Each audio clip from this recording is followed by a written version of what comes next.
To the latest on convicted killers Lyle and Eric Menendez. Their attorney is considering asking for a change of conviction. Chief National Correspondent Matt Gutman is in Los Angeles. Good morning, Matt. Hey, good morning, Michael. The attorney for the Menendez brothers, who's promised to have them home by Thanksgiving, is angling to fast-track them to release from prison by convincing a judge here in L.A. to reduce their 1996 conviction for murder to voluntary manslaughter.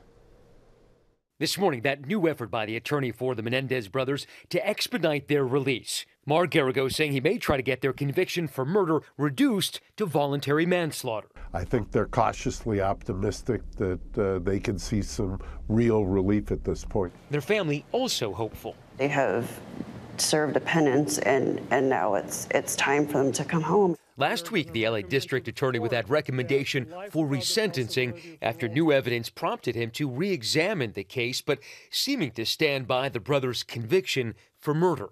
What do you tell people in your own office who say these two young men clearly premeditated this murder? We're not letting them off. Okay, first of all, I have to be very clear.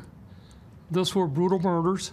They were premeditated, and that's why they got life without the possibility. But you are recommending that they be released essentially immediately. I am recommending that they be released because I believe that the people that they were is not the same people that we're seeing 35 years later. Eric and Lyle Menendez are currently serving sentences of life without parole for the grisly shotgun murders of their parents in 1989. If a judge agrees to resentencing, their case would still require the sign-off of the California Parole Board and the state's governor, Gavin Newsom, a process that could take a year. But if a judge recommends that Eric and Lyle's murder conviction be reduced to voluntary manslaughter, they could be released immediately.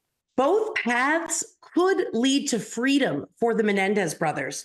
However, if the judge were to downgrade the charge of murder to voluntary manslaughter, they would be entitled to immediate release. They would have already served the maximum amount of time. On his weekly podcast, Politicking, Governor Newsom weighing in. What matters are the facts. What matters is justice and fairness, not treating them any worse because they're celebrities, not treating them certainly any better because they're celebrities. The Menendez brothers never denied killing their parents, but insisted they acted in self-defense after claiming they suffered years of sexual abuse at the hands of their father and fearing for their lives. I wanted to die. In a way, I did not protect Lyle. The DA telling me the brothers would likely not have been convicted of murder had the trial taken place today. But there's a long way to go here. A Superior Court judge still has to be chosen here in L.A. And the brothers' attorney tells me only once he knows who the judge is will he decide whether to file to recall their original conviction. Guys. We'll have to wait and see what happens there, Matt. Thanks so much.